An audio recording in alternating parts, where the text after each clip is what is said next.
Paper leak ਮਾਮਲੇ ਵਿੱਚ ਪ੍ਰਧਾਨ ਮੰਤਰੀ ਨੇ ਫਾਸਟ ਟਰੈਕ ਕੋਰਟ ਦੇ ਗਠਨ ਦਾ ਕੀਤਾ ਐਲਾਨ। ਕਿਹਾ ਦੇਸ਼ ਦੇ ਨੌਜਵਾਨਾਂ ਦਾ ਹਿੱਤ ਅਤੇ ਭਵਿੱਖ ਹੈ ਸਰਕਾਰ ਦੀ ਪ੍ਰਾਥਮਿਕਤਾ।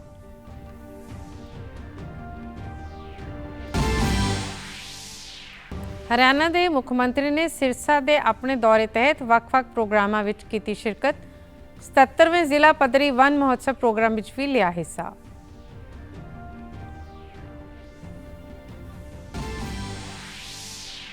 ਅਤੇ ਪੰਜਾਬ ਪਹਿਲੀ ਤੋਂ 12ਵੀਂ ਜਮਾਤ ਤੱਕ ਆਰਟੀਫਿਸ਼ੀਅਲ ਇੰਟੈਲੀਜੈਂਸ ਨੂੰ ਮੁੱਖ ਵਿਸ਼ੇ ਵਜੋਂ ਸ਼ਾਮਿਲ ਕਰਨ ਵਾਲਾ ਬਣਿਆ ਦੇਸ਼ ਦਾ ਪਹਿਲਾ ਸੂਬਾ। ਨਮਸਕਾਰ, ਖਬਰਾਂ ਦੇ ਬੁਲੇਟਿਨ ਵਿੱਚ ਤੁਹਾਡਾ ਸਵਾਗਤ ਹੈ। ਮੈਂ ਹਾਂ ਗੀਤੂ ਗੁਲਾਟੀ ਅਤੇ ਹੁਣ ਖਬਰਾਂ ਵਿਸਥਾਰ ਨਾਲ। ਪ੍ਰਧਾਨ ਮੰਤਰੀ ਨਰਿੰਦਰ ਮੋਦੀ ਨੇ ਪੇਪਰ ਲੀਕ ਦੇ ਸਾਰੇ ਮਾਮਲਿਆਂ ਦੇ ਤੁਰੰਤ ਹੱਲ ਲਈ ਫਾਸਟ ਟਰੈਕ ਕੋਰਟ ਦੇ ਗਠਨ ਦਾ ਐਲਾਨ ਕੀਤਾ ਹੈ। ਪ੍ਰਧਾਨ ਮੰਤਰੀ ਨੇ ਕਿਹਾ ਹੈ ਕਿ ਨੌਜਵਾਨਾਂ ਦੇ ਭਵਿੱਖ ਨਾਲ ਖਿਲਵਾੜ ਕਰਨ ਵਾਲੇ ਕਿਸੇ ਵੀ ਵਿਅਕਤੀ ਨੂੰ ਬਖਸ਼ਿਆ ਨਹੀਂ ਜਾਵੇਗਾ। ਸੋਸ਼ਲ ਮੀਡੀਆ ਪੋਸਟ ਵਿੱਚ ਪ੍ਰਧਾਨ ਮੰਤਰੀ ਨੇ ਕਿਹਾ ਹੈ ਕਿ ਦੇਸ਼ ਦੇ ਨੌਜਵਾਨਾਂ ਦਾ ਹਿੱਤ ਅਤੇ ਉਹਨਾਂ ਦਾ ਭਵਿੱਖ ਸਾਡੀ ਸਰਵਉੱਚ ਪ੍ਰਾਥਮਿਕਤਾ ਹੈ। ਪੇਪਰ ਲੀਕ ਦੇ ਸਾਰੇ ਮਾਮਲਿਆਂ ਵਿੱਚ ਦੋਸ਼ੀਆਂ ਨੂੰ ਛੇਤੀ ਤੋਂ ਛੇਤੀ ਸਜ਼ਾ ਦੇਣ ਅਤੇ ਕੇਸ ਦੇ ਤੁਰੰਤ ਹੱਲ ਲਈ ਫਾਸਟ ਟਰੈਕ ਕੋਰਟ ਦਾ ਗਠਨ ਕੀਤਾ ਜਾਵੇਗਾ। ਪ੍ਰਧਾਨ ਮੰਤਰੀ ਨੇ ਕਿਹਾ ਹੈ ਕਿ ਇਸ ਸਬੰਧ ਵਿੱਚ ਨਿਰਦੇਸ਼ ਦੇ ਦਿੱਤੇ ਗਏ ਨੇ ਅਤੇ ਸੰਬੰਧਿਤ ਵਿਭਾਗ ਜ਼ਰੂਰੀ ਕਾਰਵਾਈ ਯਕੀਨੀ ਬਣਾਉਣ। ਉਹਨਾਂ ਨੇ ਇਸ ਫੈਸਲੇ ਨੂੰ ਵਿਦਿਆਰਥੀਆਂ ਦੇ ਹਿੱਤ ਵਿੱਚ ਮਹੱਤਵਪੂਰਨ ਕਦਮ ਦੱਸਿਆ ਹੈ। ਇਸ ਤੋਂ ਪਹਿਲਾਂ ਪ੍ਰਧਾਨ ਮੰਤਰੀ ਨੇ ਪੇਪਰ ਲੀਕ ਮੁੱਦੇ ਨੂੰ ਦੇਸ਼ ਲਈ ਚਿੰਤਾ ਦਾ ਵਿਸ਼ਾ ਦੱਸਦਿਆਂ ਕਿਹਾ ਹੈ ਕਿ ਇਹ ਮੁੱਦਾ ਸਿਰਫ ਇੱਕ ਸੂਬੇ ਜਾਂ ਕੇਂਦਰ ਸਰਕਾਰ ਤੱਕ ਸੀਮਿਤ ਨਹੀਂ ਹੈ। ਕੇਂਦਰੀ ਸੰਸਦੀ ਕਾਰਜ ਮੰਤਰੀ ਕਿਰਨ ਰਿਜੀਜੂ ਨੇ ਕਿਹਾ ਹੈ ਕਿ ਪ੍ਰਧਾਨ ਮੰਤਰੀ ਨੇ ਮੰਗਲ ਮਿਲਨ ਪ੍ਰੋਗਰਾਮ ਦੌਰਾਨ ਵੀ ਪੇਪਰ ਲੀਕ ਮਾਮਲੇ ਨੂੰ ਗੰਭੀਰ ਦੱਸਦਿਆਂ ਇਸ ਵਿਸ਼ੇ ਵਿੱਚ ਸ਼ਾਮਿਲ ਲੋਕਾਂ ਨੂੰ ਸਖਤ ਸਜ਼ਾ ਦਿਵਾਉਣ ਲਈ ਦੇਸ਼ ਦੇ ਸੀਨੀਅਰ ਵਕੀਲਾਂ ਨੂੰ ਅੱਗੇ ਆਉਣ ਦੀ ਗੱਲ ਆਖੀ, ਤਾਂ ਜੋ ਭਵਿੱਖ ਵਿੱਚ ਅਜਿਹੇ ਅਪਰਾਧ ਕਰਨ ਵਾਲਿਆਂ ਦੇ ਮਨ ਵਿੱਚ ਕਾਨੂੰਨ ਦਾ ਡਰ ਪੈਦਾ ਹੋਵੇ।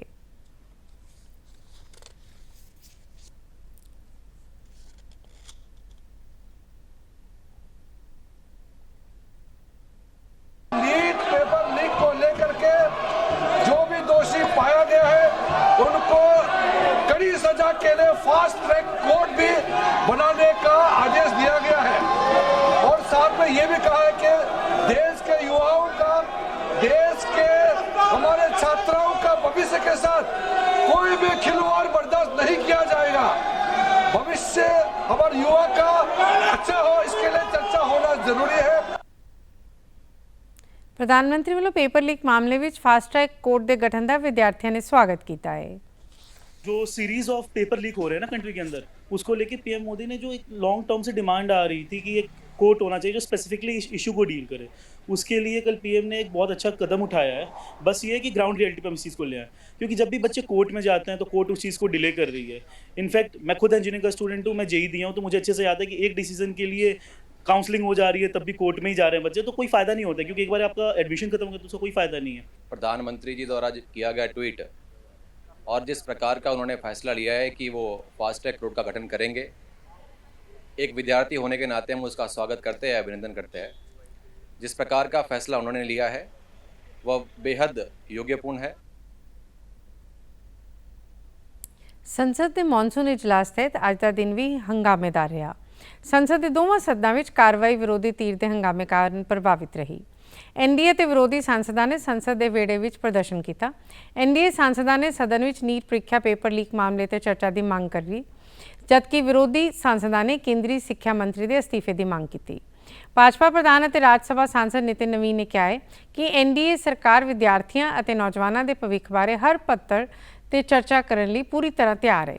ਪੱਤਰਕਾਰਾਂ ਨਾਲ ਗੱਲਬਾਤ ਕਰਦਿਆਂ ਉਹਨਾਂ ਕਿਹਾ ਕਿ ਲੋਕ ਸਭਾ ਵਿੱਚ ਵਿਰੋਧੀ ਧਿਰ ਦੇ ਨੇਤਾ ਰਾਹੁਲ ਗਾਂਧੀ ਅਤੇ ਪੂਰਾ ਵਿਰੋਧੀ ਧਿਰ ਸਦਨ ਵਿੱਚ ਇਸ ਮੁੱਦੇ ਤੇ ਚਰਚਾ ਤੋਂ ਕਤਰਾ ਰਿਹਾ ਹੈ। ਉਹਨਾਂ ਕਿਹਾ ਕਿ ਐਨਡੀਏ ਸਰਕਾਰ ਅਤੇ ਪ੍ਰਧਾਨ ਮੰਤਰੀ ਨਰਿੰਦਰ ਮੋਦੀ ਦਾ ਮੰਤਵ ਨੌਜਵਾਨਾਂ ਲਈ ਇੱਕ ਉਜਵਲ ਭਵਿੱਖ ਦਾ ਨਿਰਮਾਣ ਕਰਨਾ ਹੈ। ਉਹਨਾਂ ਕਿਹਾ ਕਿ ਵਿਰੋਧੀ ਧਿਰ ਇਸ ਮੁੱਦੇ ਤੇ ਸਿਰਫ ਰਾਜਨੀਤੀ ਕਰ ਰਿਹਾ ਹੈ।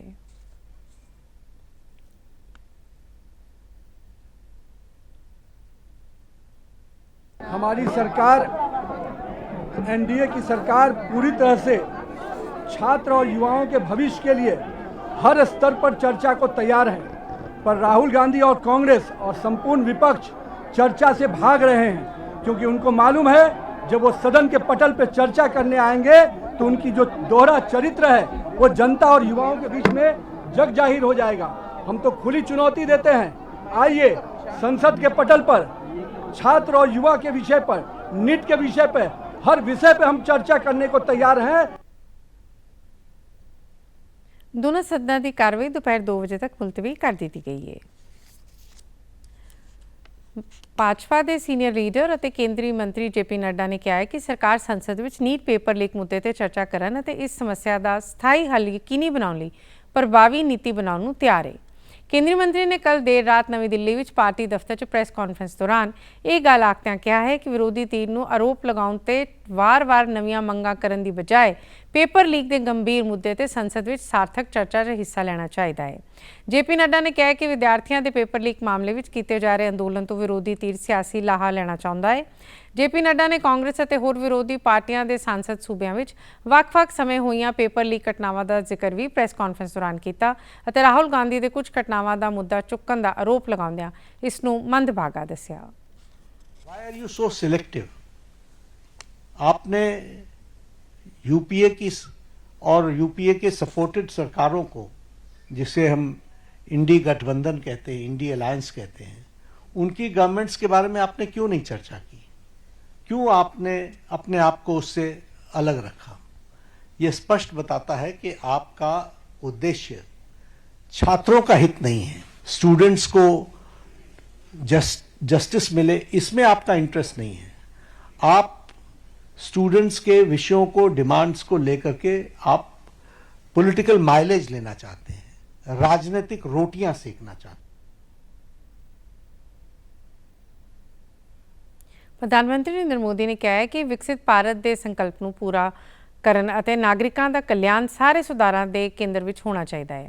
उन्होंने कहा कि शासन ਦੀਆਂ ਨੀਤੀਆਂ लोगों ਦੀਆਂ ਜ਼ਰੂਰਤਾਂ ਦੇ ਅਨੁਸਾਰ ਤਿਆਰ ਕੀਤੀਆਂ ਜਾਣੀਆਂ ਚਾਹੀਦੀਆਂ ਨੇ ਤਾਂ ਜੋ ਸਰਕਾਰੀ ਕੰਮਕਾਰ ਵਿੱਚ ਸੁਧਾਰ ਕਰਨ ਦੇ ਨਾਲ-ਨਾਲ ਭਾਰਤ ਨੂੰ ਵਿਕਸਿਤ ਰਾਸ਼ਟਰ ਬਣਾਉਣ ਦੀ ਯਾਤਰਾ ਨੂੰ ਗਤੀ ਦਿੱਤੀ ਜਾ ਸਕੇ। प्रधानमंत्री आवास से एक मीटिंग दौरान महत्वपूर्ण मुद्दों पर चर्चा दौरान प्रधानमंत्री ने एक गल आखदियां कहा कि विकसित भारत की परिकल्पना नूं जन अंदोलन में बदलना चाहिए है, जिस विच देश के नौजवानों का इस कौमी मिशन की नींह बनने की लोड़ है। उन्होंने नौजवानों में नशीले पदार्थों के मुद्दे की गल करदियां ਵੱਖ-ਵੱਖ विभागों में तालमेल ਵਧਾਉਣ ਅਤੇ नौजवानों ਨੂੰ ਇਸ ਦੇ ਮਾੜੇ ਅਸਰ ਬਾਰੇ ਜਾਗਰੂਕ ਕਰਨ ਦੀ ਲੋੜ ਤੇ ਜ਼ੋਰ ਦਿੱਤਾ। प्रधानमंत्री ने कहा कि खेती खेतर ਨੂੰ मजबूत ਕਰਨ ਵਿੱਚ PM कुसुम योजना की परिवर्तनकारी समर्था का जिक्र भी किया। प्रधानमंत्री नरेंद्र मोदी के दिल्ली च प्रधानमंत्री आवास च कांग्रेस वालों घिराव करने की कोशिश के विरुद्ध विच भारतीय जनता पार्टी की चंडीगढ़ इकाई ने कल चंडीगढ़ च कांग्रेस भवन का घिराव करने लई प्रदर्शन किया। भाजपा नेतावां ने कांग्रेस के नकारात्मकता फैलाउण का दोष लगाउंदियां कहा कि देश के विद्यार्थियों की मेहनत और उन्हां दे सुनहरी भविख नूं किसी भी राजनीतिक लाहे का साधन नहीं बनन दिता जाएगा। भाजपा चंडीगढ़ सूबा प्रधान जतिंदरपाल मल्होत्रा और पार्टी के होर अहुदेदारां ने कांग्रेस और राहुल गांधी खिलाफ जोरदार नारेबाजी करदियां प्रधानमंत्री नरेंद्र मोदी प्रति अपना पूर्ण समर्थन जाहिर किया। जतिंदरपाल मल्होत्रा ने कहा कि कांग्रेस और राहुल गांधी प्रधानमंत्री मोदी की लोकप्रियता और देश के लगातार हो रहे विकास तो बुखला गए ने। ये जो हरकतें कर रहे थे 1947 के बाद देश को लूटना, ये लूटना अब चलेगा नहीं। मान जाइए, नहीं तो पब्लिक आपको भी उखाड़ के फेंक देगी। मानसिक संतुलन बिगड़ चुका है इस आदमी का। अरे यार किड़े स्टूडेंट अपनी एडमिशन लिए काम कर रहे हैं यार। कोई मुद्दे की गल करो ना, जिहड़ी गल दा लॉजिक नहीं है वो गल करने का की फायदा। भाजपा के सीनियर लीडर संजय टंडन ने कहा कि कांग्रेस कूट प्रचार करके इस मामले में सियासी लाहा लेने की कोशिश कर रही है। एलिमेंट्स को वहां रख के कभी वहां पे पुलिस वालों को पीट, गाड़ियां तोड़ी जा रही हैं, कभी मेट्रो स्टेशन तोड़ा जा रहा है। इन्होंने अराजकता फैलाने का काम किया और उसके बाद जाकर वो प्रधानमंत्री जी के कार्यालय में बैठ गए और वहां पे उनके घर के बाहर बैठकर उन्होंने वहां धरना किया। फिर जो उन्होंने डिमांड रखी उस डिमांड को भी माना गया और जितेंद्र सिंह जी जो पीएमओ में मंत्री हैं उन्होंने उनको विश्वास दिलाया कि इसकी डिस्कशन जो है वो पार्लियामेंट में होगी। उसके बावजूद वो उस डिस्कशन से भी पीछे हट गए।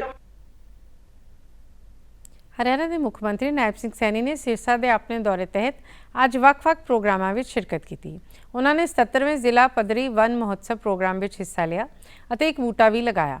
मुख्यमंत्री ने वीटा मिल्क चिलिंग सेंटर और इंटीग्रेटेड ड्रग रिकवरी सेंटर का उद्घाटन भी किया। इस तो इलावा मुख्यमंत्री ने जिला लोक संपर्क ते कष्ट निवारण कमेटी की मीटिंग की प्रधानगी की। लोगों दी समस्यावां नाल जुड़े मुद्दे इस बैठक का एजेंडा रहे। मुख्यमंत्री ने अधिकारियों को इन्हां समस्यावां के तुरंत हल के हुक्म भी दिते ने। पंजाब के सिक्ख्या मंत्री हरजोत सिंह बैंस ने कहा है कि पंजाब पहली तो 12वीं जमात तक आर्टिफिशियल इंटैलीजेंस को मुख्य विषय वजों शामिल करने वाला भारत का पहला सूबा बन गया है। हरजोत सिंह बैंस ने इस प्रोजेक्ट की शुरुआत मौके बोलदਿਆਂ कहा कि पंजाब हरी क्रांति की अगवाई करने तो लैके आर्टिफिशियल इंटैलीजेंस क्रांति की अगवाई वाल अगे वध रहा है। उन्होंने कहा कि सरबत AI 25,000 तो वध स्कूलों में आर्टिफिशियल इंटैलीजेंस लागू करके पंजाब के 31 लाख तो वध विद्यार्थियों को लाभ पहुँचेगा और पंजाब के विद्यार्थी AI की सहायता नाल नवीं खोजा करन ते भविख विच अगे वध सकणगे। एजुकेशन डिपार्टमेंट का काम सिर्फ ये नहीं है कि अज की पढ़ा रहे हो, but we have to make our kids future ready कि अज तो 10 साल बाद जो बच्चा कॉलेज जो अपनी रियल लाइफ जाऊगा तो उन्होंने किहड़ी नौकरी मिल सकती है, की कर सकता है, तो उदों पंजाब सरकार ने फैसला लिया। साडे नंगल दे ऐन बिल्कुल हिमाचल के बॉर्डर पर कोई पिंड का बच्चा, मोहाली का बच्चा वो पढ़ूगा प्राइमरी स्कूलों जो चाइना और साउथ कोरिया के बच्चे अपने प्राइमरी स्कूलों पढ़ रहे हैं। असी उस लेवल ते जा रहे हैं। बैंस ने इस प्रोजेक्ट संबंधी विस्तार जानकारी साझी करदਿਆਂ कहा है कि इस पहल का मंतव पंजाब के हर क्लासरूम, हर अध्यापक और हर विद्यार्थी लिए AI सिक्ख्या तक बराबर पहुँच यकीनी बनाना है। पंजाब की मुख्य चोन अफसर अनिंदिता मित्रा ने विशेष तीव्र सोध 2026 के करो करी गणना पड़ाव नूं निर्धारित समा सीमा तो पहला सफलतापूर्वक मुकम्मल करने वाले चोणकार रजिस्ट्रेशन अधिकारियों को प्रशंसा पत्र दे के सन्मानित किया। CEO ने समूह टीमां के यत्नां की शलाघा करदਿਆਂ कहा है कि इस दे नाल पूरी तरह डिजिटलाइज और शुद्ध वोटर सूची तैयार होगी। उन्होंने आम नागरिकों को भी अपील की कि जिन्हों ने अजे तक अपने गणना फार्म जमा नहीं करवाए वो 3 अगस्त तक अपने बूथ लेवल अफसरों को जमा करवा दें ताकि 13 अगस्त 2026 को प्रकाशित होने वाली ड्राफ्ट वोटर सूची में उन्होंका नाम शामिल किया जा सके। हरियाणा के मुख्यमंत्री नायब सिंह सैनी ने पंजाब के राजपुरा विच भगवान श्री जगन्नाथ रथ यात्रा प्रोग्राम में मुख्य मेहमान वजों शिरकत की। मुख्यमंत्री ने अपने संबोधन दौरान कहा है कि इस प्रोग्राम में शामिल होकर उन्होंने मन शांति, भगती और आनंद नाल भर गया है। इस प्रोग्राम लिए उन्होंने प्रबंधकों को बधाई दी और भगवान श्री जगन्नाथ, बालभद्र जी और माता सुभद्रा जी को प्रणाम किया। मुख्यमंत्री ने कहा कि 5000 सालों तो चली आ रही ये रथ यात्रा भारत की सनातन संस्कृति, समरसता और लोक मंगल की प्रतीक है। उन्होंने कहा कि ये रथ यात्रा सेवा सब तो वड्डा धर्म, प्रेम सब तो वड्डी शक्ति और एकता सब तो वड्डी जित का संदेश देती है। बहुत ही गौरव का क्षण है, भगवान जगन्नाथ जी की यात्रा शुभारंभ करने का मुझे अवसर मिला है। आज का ये दिन ये केवल एक धार्मिक उत्सव का नहीं बल्कि आज का दिन आस्था, सेवा, समानता और मानवता की यात्रा का हमारे लिए दिन है। मुख्यमंत्री ने अपने पंजाब के इस दौरे तहत साबका सांसद परनीत कौर और स्थानक पार्टी वर्करां नाल मुलाकात भी की। अज कौमी प्रसारण दिवस है। हर वरे 23 जुलाई को यह दिन सानू याद दिवाउंदा है कि भारत के विकास, सिक्ख्या ते प्रसार और सांस्कृतिक विरासत को सजाउण विच प्रसारण की अहम भूमिका रही है। साल 1927 विच मुंबई तो देश का पहला रेडियो प्रसारण शुरू होया और बाद विच 1936 ऑल इंडिया रेडियो की स्थापना हुई तो 1956 विच इसका नाम आकाशवाणी रखा गया। आज़ादी के अंदोलन तो लैके राष्ट्र निर्माण तक रेडियो ने लोगों तक सही जानकारी पहुँचाउण, सार्थकता वधाउण, सेहत प्रति जागरूकता फैलाउण और किसानों को खेती बारे महत्वपूर्ण जानकारी देने विच इसका अहम योगदान रहा। साल 1957 विविध भारती सेवा की शुरुआत हुई जिस विच फिल्मी गीतों को खास स्थान दिता गया। अज डिजिटल युग विच रेडियो अपनी भरोसेयोगता वधाउण विच कामयाब रहा और आकाशवाणी तो प्रसारित होने वाले मन की बात प्रोग्राम की सफलता इसकी अहम उदाहरण है। पहाड़ी खेतरों में पै रहे लगातार मीह कारण रंजीत सागर डैम और रावी दरिया के पानी के पद्धर च वाधा दर्ज किया गया है। इस दे मद्देनज़र शाहपुर कंडी बराज के 52 गेटां विचों 4 गेट खोल के लगभग कई हज़ार क्यूसिक पानी अगे छड्डिया गया है। इस समय बराज ਦੀ ਝੀਲ ਦਾ ਪਾਣੀ ਦਾ ਪੱਧਰ ਖਤਰੇ ਦੇ ਨਿਸ਼ਾਨ ਤੋਂ ਲਗਭਗ 2.4 ਮੀਟਰ ਹੇਠਾਂ ਹੈ। ਦੱਸਿਆ ਜਾ ਰਿਹਾ ਹੈ ਕਿ ਸ਼ਾਹਪੁਰ ਕੰਡੀ ਬਰਾਜ ਰਾਵੀ ਦਰਿਆ ਦੇ ਪਾਣੀ ਦੇ ਪ੍ਰਬੰਧਨ, ਸਿੰਚਾਈ ਤੇ ਬਿਜਲੀ ਉਤਪਾਦਨ ਦੇ ਪੱਖੋਂ ਮਹੱਤਵਪੂਰਨ ਪ੍ਰੋਜੈਕਟ ਹੈ। ਬਰਾਜ 'ਚ ਪਾਣੀ ਦੀ ਆਮਦ ਦੇ ਪੱਧਰ ਸੰਬੰਧਿਤ ਵਿਭਾਗਾਂ ਵੱਲੋਂ ਲਗਾਤਾਰ ਨਿਗਰਾਨੀ ਰੱਖੀ ਜਾ ਰਹੀ ਹੈ ਤਾਂ ਜੋ ਪਾਣੀ ਦੀ ਸਥਿਤੀ ਅਨੁਸਾਰ ਲੋੜੀਂਦੇ ਗੇਟਾਂ ਦਾ ਸੰਚਾਲਨ ਕੀਤਾ ਜਾ ਸਕੇ। ਅਤੇ ਤੁਸੀਂ ਸਾਡੇ ਸਮਾਚਾਰ YouTube channel DD news Chandigarh, Facebook DD news Chandigarh ਅਤੇ X DD ਨਿਊਜ਼ CHD ਤੇ ਵੀ ਦੇਖ ਸਕਦੇ ਹੋ। ਇਸ ਦੇ ਨਾਲ ਹੀ ਖਬਰਾਂ ਦਾ ਬੁਲੇਟਿਨ ਖਤਮ ਹੁੰਦਾ ਹੈ। ਆਗਿਆ ਦਿਓ। ਨਮਸਕਾਰ।